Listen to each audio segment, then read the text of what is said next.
दोस्तों 30 साल का आदमी होता है। वह अपनी जवान भतीजी को साथ लेकर जंगल में बकरियां चराने के लिए जाता है। वहां पर जाने के बाद वह एक बकरे से एक बकरी के साथ संबंध बनवा रहा था। तभी इस आदमी की भतीजी वहां पर आ जाती है और यह सब करते हुए देख लेती है। तभी अपने चाचा से पूछती है कि चाचा जी, ये सब करने से क्या होता है। दोस्तों, यह जो आदमी होता है अपनी भतीजी को इन सब के बारे में समझाने के लिए उसको एक गन्ने के खेत में लेकर चला जाता है और उसके बाद उसके साथ एक ऐसा कांड करता है जिसकी किसी ने कल्पना भी नहीं की थी। जी हाँ दोस्तों, आज की इस घटना को सुनने के बाद शायद आप लोगों की बड़ी हैरानी होगी, इसलिए इस वीडियो में अंत तक बने रहिएगा क्योंकि इस घटना से आपको एक बहुत बड़ी सीख मिलने वाली है। बाकी दोस्तों, हमारी आप लोगों से एक छोटी सी रिक्वेस्ट है, वीडियो को लाइक करके चैनल को सब्सक्राइब कर लीजिएगा। दरअसल दोस्तों, आज की जो सच्ची कहानी है उत्तर प्रदेश के एक ज़िले से। वहाँ एक छोटा सा परिवार रहा करता था। इस परिवार में नेहा नाम की एक लड़की होती है। उसकी उम्र लगभग 18 साल के करीब थी। नेहा अभी 12वीं क्लास में पढ़ाई लिखाई कर रही थी और पढ़ने लिखने में वह काफ़ी होशियार थी। वह हर एक काम को बड़ी आसानी से और सफलता के साथ कर लिया करती थी। दोस्तों, नेहा के पिता नहीं होते हैं क्योंकि नए साल में पहले इनके पिता का देहांत हो चुका था। नेहा की माँ होती है और उसका एक चाचा होता है। इसके चाचा की उम्र लगभग 30 साल के करीब होती है। अब नेहा की माँ अपनी बेटी नेहा के साथ रहती है और अपने देवर के पास वहीं पर रहने लगती है। नेहा के चाचा की अगर हम बात करें तो इसका नाम राहुल होता है। इसकी अभी शादी नहीं हुई थी। राहुल का बकरियों का कारोबार था। वह बकरियों को जंगल में चराने के लिए लेकर जाया करता था। यानी कि गांव के जो लोग होते थे वह अपनी बकरियों को इसके पास छोड़कर जाया करते थे। राहुल अपने बकरे से उन बकरियों को प्रेग्नेंट करवा के उनको लौटा दिया करता था और उसके बदले में उनसे अच्छा खासा पैसा लिया करता था। दोस्तों, राहुल की यही कारोबार था और इस कारोबार में जो पैसा आता था उसी से अपने परिवार का पालन पोषण किया करता था। इस तरीके से दोस्तों समय गुजर रहा था। लगभग गर्मियों का समय आ जाता है। अब नेहा के स्कूल की 2 महीने की छुट्टी हो जाती है। अब नेहा घर पर रहने लगी थी और छोटा मोटा घर का काम कर लिया करती थी। तभी नेहा के चाचा राहुल के दिमाग में एक विचार आता है, क्यों न अपने साथ जंगल में नेहा को भी साथ लेकर चली जाए इन बकरियों को चराने के लिए, क्योंकि उसके बाद तो इस बिज़नेस को नेहा को ही संभालना पड़ेगा। अगर नेहा इसके बारे में जान जाएगी तो बड़ा अच्छा रहेगा। अब वह नेहा से कहता है कि आज बकरी चराने जंगल में तुमको मेरे साथ चलना पड़ेगा। अब नेहा अपने चाचा की बात मान जाती है और उनसे कहती है, ठीक है, मैं आपके साथ चलूँगी। दोस्तों, सुबह 9 बजे के करीब राहुल अपनी भतीजी नेहा को साथ लेकर बकरियों चराने के लिए जंगल में चला जाता है। अब जंगल में जाकर वह बकरियों को चरा रहा था। तभी वह एक बकरी को पकड़ता है और अपने बकरे से उन बकरियों को प्रेग्नेंट करवाने लगता है। अब दूर खड़ी नेहा यह सब देख रही थी। तभी वह अपने चाचा के पास आती है और अपने चाचा से पूछने लगती है कि चाचा, इस बकरे से इस बकरी के साथ क्या करवा रहे हो? आखिर यह सब करने से क्या होता है? इसका मकसद क्या होता है? अब राहुल अपने भतीजी की जब यह बात सुनता है तो कुछ बोलता नहीं है, वह शर्मा जाता है। तभी इसके मन में ख्याल आता है कि अगर वह इसके बारे में अपनी भतीजी को नहीं बताया तो आगे चलकर उसके बिजनेस को इसी को संभालना है। अब इसको जानकारी ही नहीं रहेगी तो वह इस बिजनेस को कैसे संभाल पाएगी। तभी वह अपनी भतीजी नेहा को अपने पास बुलाता है और इसके बारे में उसे समझाने लगता है और कहता है कि यह सब करवाने से बकरी प्रेग्नेंट हो जाती है और उसके 5 महीने के बाद बच्चा देती है और इसमें बकरी और बकरी को काफ़ी एंजॉय भी आता है। अब नेहा उसकी बात समझ आती है और कुछ बोलती नहीं है, वह चुपचाप ही रहती है। ऐसे ही दोस्तों 1 महीने का समय गुजर जाता है। दोस्तों, नेहा हर रोज़ अपने चाचा के साथ बकरियों को चराने के लिए जंगल में जाया करती थी। राहुल भी किसी न किसी बकरे को अपने बकरे से मीटिंग करवाया करता था। अब हर रोज़ नेहा इन सब चीज़ों को करते हुए देखा करती थी। उसके दिमाग में इन सब चीज़ों का गलत प्रभाव पड़ रहा था। दोस्तों, एक दिन नेहा अपने मन में सोचने लगती है कि जैसे ही बकरा और बकरी करते हैं इस तरीके से इंसान भी कर सकते हैं। इंसान भी मज़ा ले सकते हैं। आखिर मैं भी तो एक लड़की हूँ, मेरी भी कुछ इच्छाएं हैं, मेरे भी तो कुछ सपने हैं। जैसे या बकरी और बकरा कर सकते हैं तो मैं भी तो किसी के साथ कर सकती हूँ। वह सोचती है, आखिर मैं करूँ तो किसके साथ करूँ।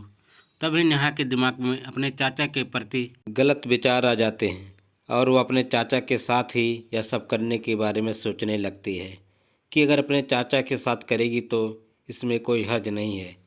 दोस्तों, एक दिन नेहा अपने चाचा के साथ बकरी चराने के लिए जंगल में पहुंच जाती है। अब इसका चाचा राहुल एक बकरी को बकरे से मीटिंग करवा रहा था। तभी दूरी खड़ी नेहा यह सब देख रही थी। वह अपने आप को रोक नहीं पा रही थी, अपने आप को बर्दाश्त नहीं कर पा रही थी। तभी बात हद से ज़्यादा बढ़ जाती है तो नेहा अपने चाचा के पास आती है और उनसे कहती है कि चाचा, मुझे आपसे एक बात करनी है, लेकिन इसके बारे में आप मम्मी को बिल्कुल मत बताना। जो बात रहेगी वह आपके और हमारे बीच में ही रहेगी। अब राहुल अपनी भतीजी नेहा से कहता है कि बोलो, क्या हुआ, आपको क्या बात करनी है। मैं आपकी किसी भी तरीके की कोई बात किसी से नहीं बताऊंगा, आपको डरने की कोई ज़रूरत नहीं है। अब नेहा का जो हौसला है वह और बुलंद हो जाता है। वह बेशक अपने चाचा राहुल से कहती है कि जिस तरीके से यह बकरा इस बकरी के साथ मजाक कर रहा है, इस तरह का मज़ा मुझे भी आपके साथ करना है। मेरा बहुत दिनों से मन था, लेकिन मैं कहने से डर रही थी कहीं आपको बुरा ना लग जाए। मैंने कई बार आपसे कहने की कोशिश भी की, लेकिन कह ना पाए। लेकिन आज हिम्मत करके मैं आपसे कह रही हूँ। मेरा भी मन है इस तरह का काम आपके साथ करने का।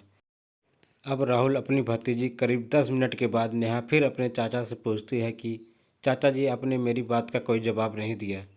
अब राहुल के मन में भी गलत विचार उत्पन्न हो जाता है। वह सोचने लगता है कि आखिर जो मेरी भतीजी कह रही है वह सही है, क्योंकि वह भी जवान था। उसकी भी इच्छा थी कि वह भी इस तरह का काम किसी के साथ करे। अब अगर घर में ही यह सब करने को मिल रहा है तो इससे अच्छी बात क्या हो सकती है, क्योंकि घर की बात घर में ही रहेगी, बाहर किसी को पता भी नहीं लगेगा। अब राहुल अपनी भतीजी की बात मान जाता है और उसको साथ लेता है, उसका हाथ पकड़ता है और एक पास ही गन्ने के खेत में पहुंच जाता है। अब राहुल अपनी भतीजी के साथ बड़े ही ताबड़तोड़ तरीके से संबंध बनाने लगता है। वह इतनी ज़ोरदार तरीके से संबंध बनाता है, उसकी भतीजी नेहा की हालत ख़राब हो जाती है। नेहा अपने चाचा से बार बार यही कह रही थी कि उसे बहुत ज़्यादा दर्द हो रहा है, उसे छोड़ दो, लेकिन यह आदमी उसे कहाँ छोड़ने वाला था। लगभग 2 घंटे के अंदर अंदर यह दोनों संबंध बनाकर थक जाते हैं। उसके बाद यह दोनों गन्ने के खेत से निकलकर बाहर जाते हैं। नेहा को काफ़ी ज़्यादा अच्छा लगा था। वह अपने चाचा से कह रही थी कि मुझे पता नहीं था इसमें इतना अच्छा लगता है, इसमें इतना मज़ा आता है, नहीं तो मैं पहले ही आपको मौका दे सकती थी।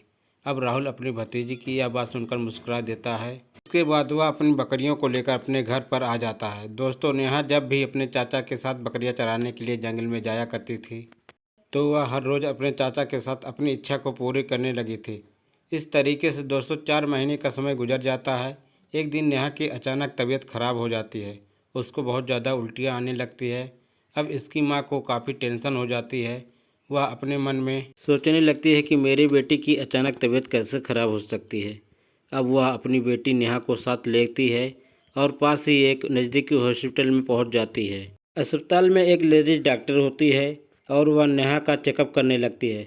तो चेकअप से जो रिपोर्ट निकल कर आती है उसमें ये साबित होता है कि नेहा 4 महीने की प्रेग्नेंट है। अब लेडी डॉक्टर जब यह देखती है कि नेहा की तो अभी शादी भी नहीं हुई है, आखिर यह कुंवारेपन में प्रेग्नेंट कैसे हो सकती है, आखिर मामला क्या हो सकती है। अब यह जो लेडी डॉक्टर होती है वह तुरंत नेहा की माँ के पास आती है और पूरी कहानी उसको बता देती है।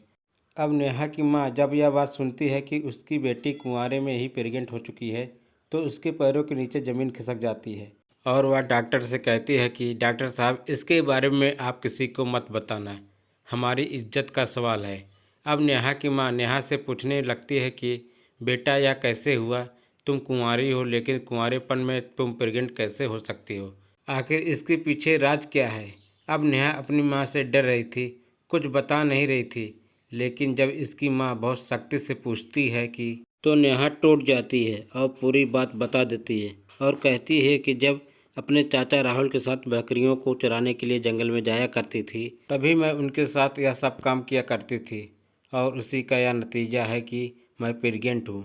अब नेहा की माँ जब यह बात सुनती है कि उसी का देवर उसके साथ गद्दारी की है तो उन्हें बड़ी हैरानी होती है। उनको रिश्ते को ऊपर विश्वास उठ जाता है और वह डॉक्टर के सामने हाथ जोड़कर खड़ी हो जाती है और कहती है कि देखो देखो, यह हमारी इज्जत का सवाल है, अब तुम्हारे हाथ में ही हमारी इज्जत है। तुम इसके बारे में किसी को कुछ मत बताना। इसके बदले तुम चाहे मुझसे कुछ पैसे ले लो और मेरी बेटी का ऑपरेशन कर दो, जिससे हमारी इज्जत बच जाएगी। अब वह लेडीज डॉक्टर पैसों के लालच में आ जाती है। इसकी माँ से कुछ अच्छे खासे पैसे लेती है और जो नेहा होती है उसका ऑपरेशन कर देती है। ऑपरेशन करने के बाद में नेहा की माँ उसको लेकर अपने घर आ जाती है और इधर उधर नेहा के लिए लड़का तलाश करना शुरू कर देती है। लगभग 1 महीने के अंदर अंदर इसकी माँ को एक लड़का मिल जाता है। अब नेहा की बड़े सीधे साधे तरीके से उस लड़की के साथ शादी करवा दी जाती है। नेहा दुल्हन बनकर अपने पति के घर चली जाती है और अपने पति के साथ बड़े अच्छे से रहने लगती है।